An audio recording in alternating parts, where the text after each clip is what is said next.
Hola, ¿qué tal? Mi nombre es Jesús Vega y en el video de hoy vamos a ver el tema de los neurotransmisores.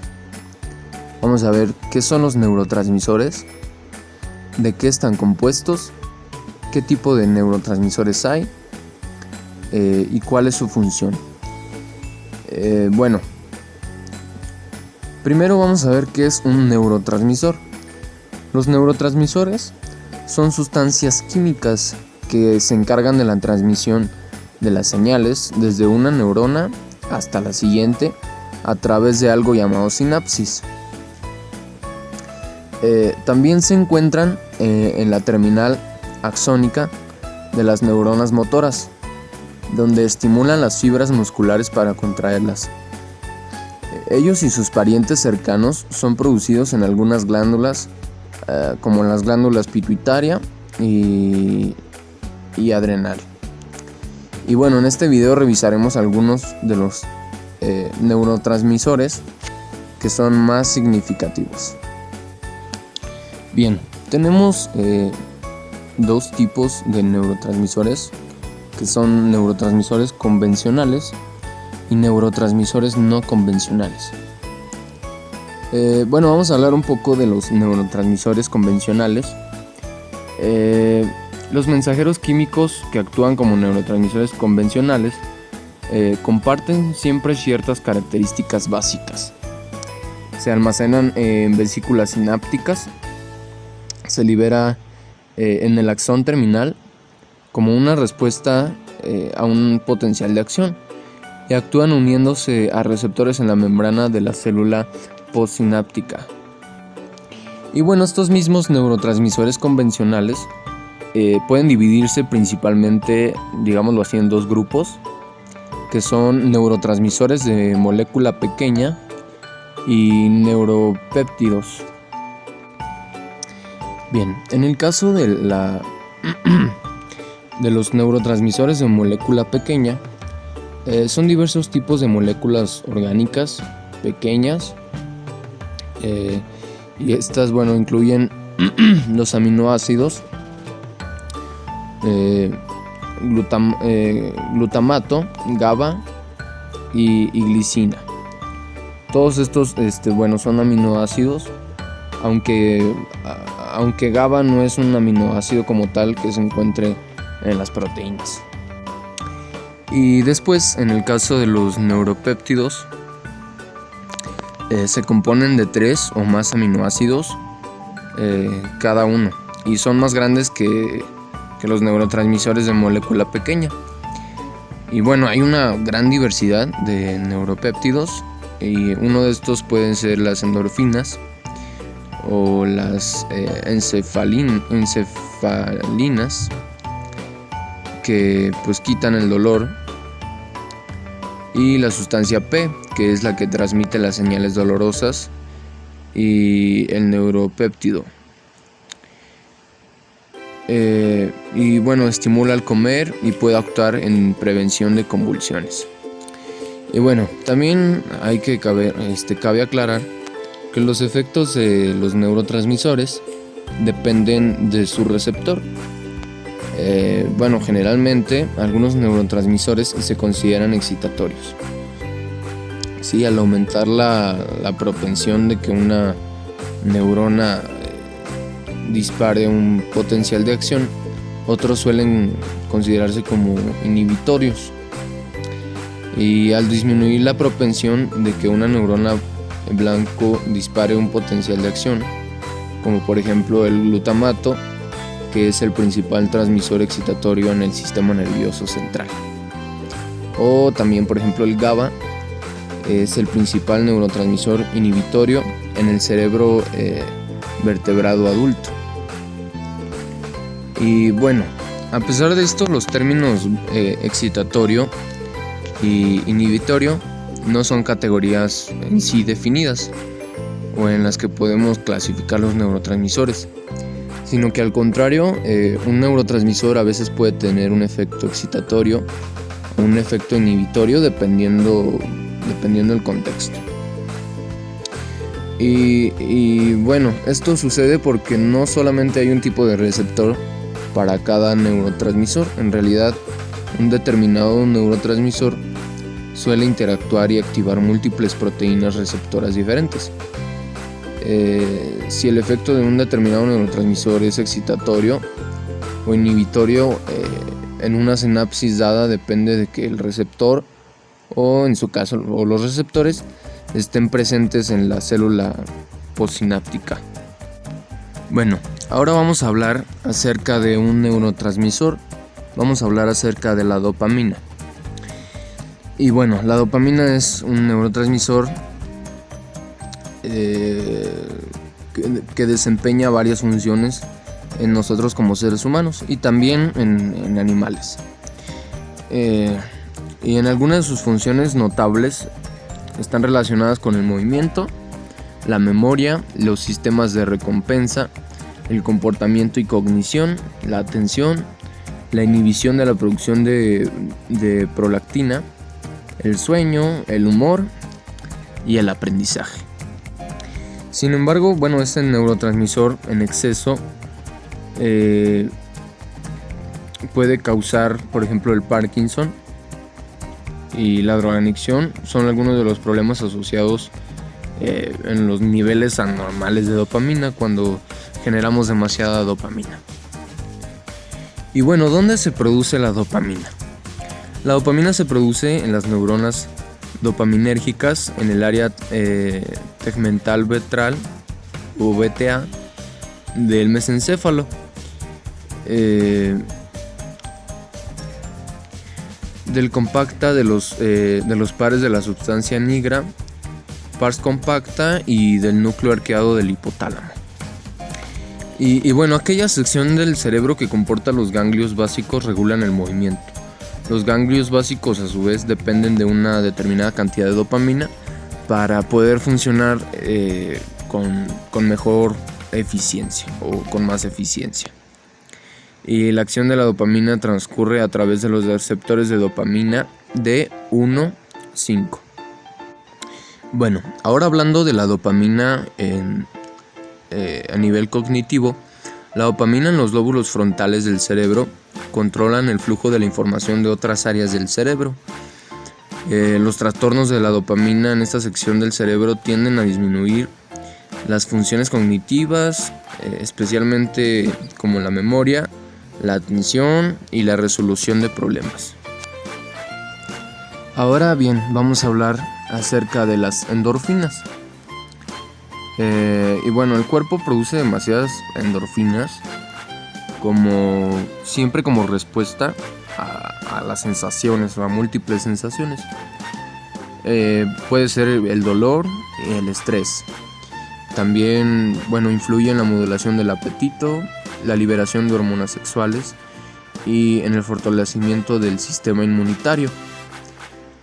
Cuando regularmente sentimos placer, estas sustancias químicas se multiplican. Y bueno, las endorfinas también pues tienen una vida muy corta, ya que son eliminadas por determinadas enzimas que produce el organismo. Es una medida para tener el equilibrio de nuestro cuerpo y no ocultar señales de alarma.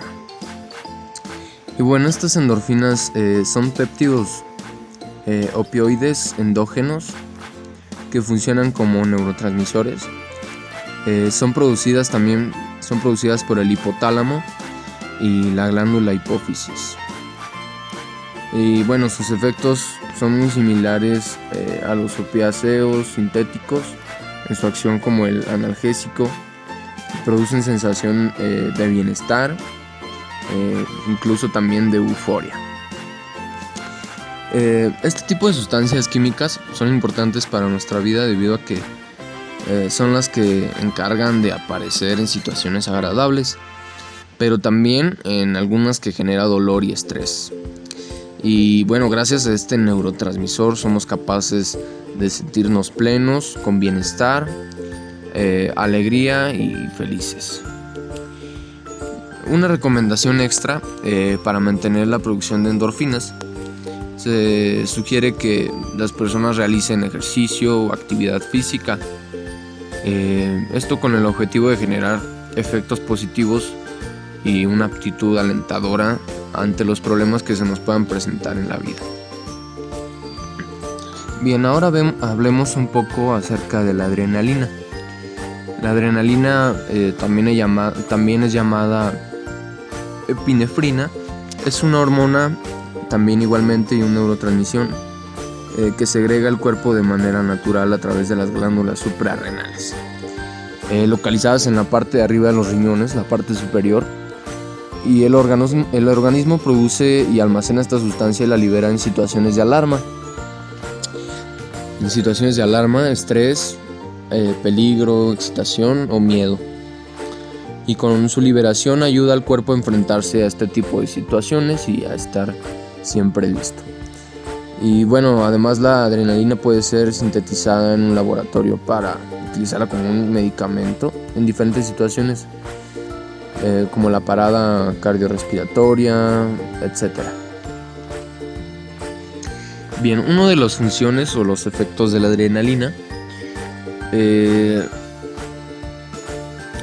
son acerca del corazón. Estimula la contractilidad y por lo tanto también aumenta la frecuencia cardíaca. Y bueno, además de aumentar la presión arterial, también mientras actúa también sobre los vasos sanguíneos, contribuye a aumentar la presión arterial, fundamental para revertir los efectos del estado de shock. Ahora hablemos un poco acerca de la noradrenalina. Y bueno, la noradrenalina es una sustancia conocida o un neurotransmisor, una hormona que actúa en muchos puntos del organismo humano. Se trata de una catecolamina, un grupo de sustancias configurado por noradrenalina, dopamina y adrenalina, las cuales provienen de la tirosina y que junto a la serotonina, acetilcolina, glutamato, glicina, opioides, anandamina y GABA forman parte de los principales neurotransmisores cerebrales.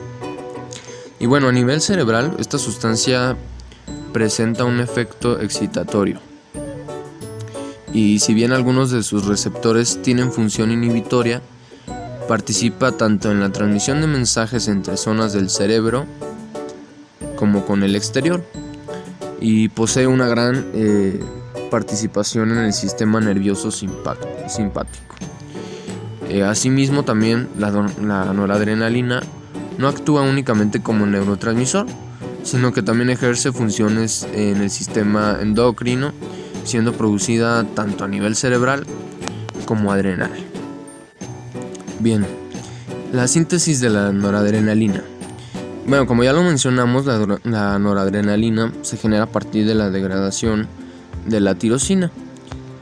Dicha degradación de esta sustancia pues pasa por tirosina, dopamina, noradrenalina y adrenalina, y es un derivado de la dopamina. La síntesis de la noradrenalina se da especialmente en el núcleo cerebral, conocido como locus coeruleus o núcleo azul. Y a partir de esta zona y otras regiones cerebrales se proyectan conexiones cerebrales con localizaciones cerebrales relevantes como la corteza cerebral, el sistema límbico, el tálamo y el hipotálamo. Y bueno, fuera del cerebro, la noradrenalina es también producida por el sistema endocrino, siendo generada por las glándulas suprarrenales. Bueno, hablemos algo de las funciones de este neurotransmisor. La noradrenalina es un neurotransmisor que actúa en prácticamente todas las regiones del cerebro. Además, actúa como una hormona dentro del sistema endocrino, que es algo muy común en este tipo de sustancias. Y bueno, de este modo sus funciones son múltiples y variadas. Vamos a ver algunas de sus funciones. La noradrenalina tiene una especial implicación en el mantenimiento de la atención, provocando una activación excitatoria en la corteza cerebral, ya que facilita la vigilancia del entorno que nos rodea. Así el cerebro pues es capaz de seleccionar información relevante y separarla o apartarla de lo que no es relevante o lo irrelevante, para mejorar el rendimiento a la hora de llevar a cabo tareas orientadas a un objetivo.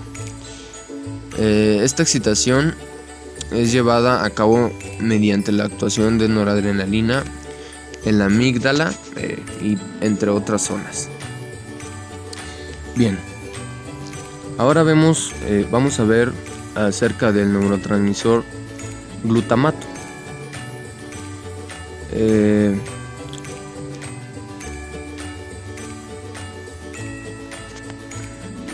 Primero veamos qué es el glutamato. Bueno, probablemente ha sido uno de los neurotransmisores más estudiados del sistema nervioso. En los últimos años su estudio ha ido en aumento debido a su relación con diversas patologías. Por ejemplo, la enfermedad del Alzheimer, lo que la ha convertido en un potente diana farmacológica en diversas enfermedades. Y bueno, también cabe mencionar que, dada la complejidad de sus receptores, este es uno de los neurotransmisores más complicados de estudiar. Bien, la función del glutamato en el sistema nervioso central consiste básicamente en facilitar y agilizar la comunicación entre las células nerviosas. Bien, ahora hablemos acerca del neurotransmisor GABA. El GABA es un neurotransmisor muy distribuido en las neuronas de la corteza cerebral. Esto significa que el GABA es un tipo de sustancia que es utilizada por las neuronas del sistema nervioso a la hora de comunicarse entre sí a través de unos espacios llamados espacios sinápticos, que es la sinapsis, por los cuales se conectan entre ellos. Bien, y podríamos describir a GABA como el neurotransmisor o un neurotransmisor inhibitorio.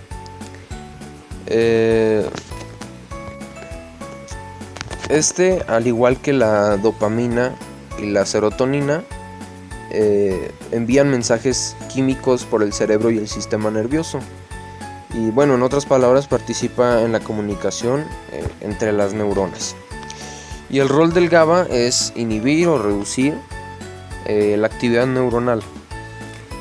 También juega un papel muy importante en el comportamiento, la cognición y la respuesta del cuerpo frente al estrés.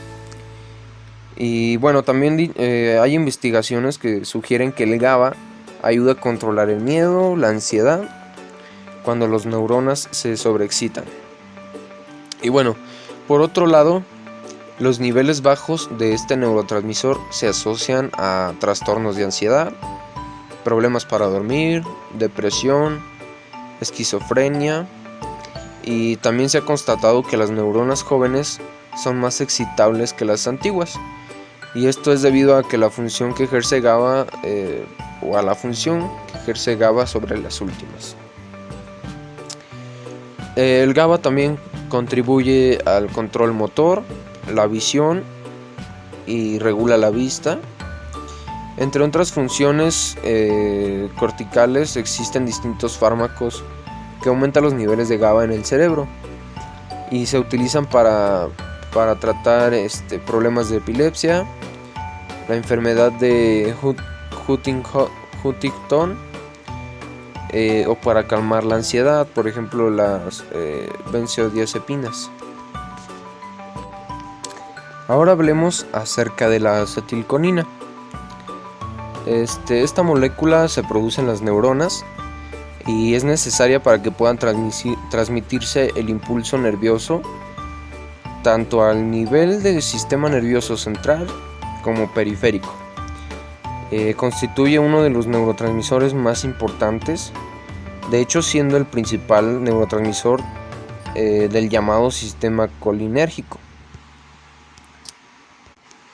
Bien, la acetilcolina es liberada por una gran cantidad de neuronas en el sistema nervioso central, especialmente en las que está muy relacionado con funciones como el despertar, la vigilia, la atención y también procesos relacionados con la capacidad de percibir sensaciones, la toma de decisiones en función de las mismas.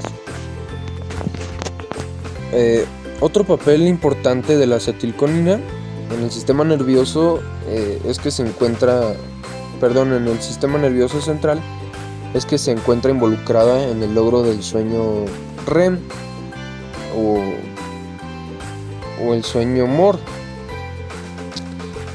al aprendizaje también y a la plasticidad del sistema nervioso.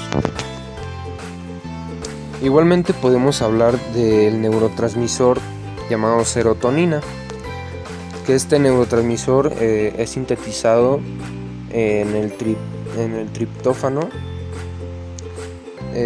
un aminoácido que no es fabricado por el cuerpo, o sea que no es hecho por el cuerpo, sino que más bien es aportado a través de la dieta. La serotonina es comúnmente conocida como la hormona de la felicidad, porque los niveles bajos de esta sustancia se asocian a la depresión y a la obsesión. Y bueno, también pertenece al grupo de las indolaminas. Además de su relación con el estado de ánimo, también desempeña distintas funciones dentro del organismo, entre los que destacan, por ejemplo, el papel fundamental en la digestión, la temperatura del cuerpo, su influencia también en el deseo sexual y en la regulación del ciclo sueño-vigilia.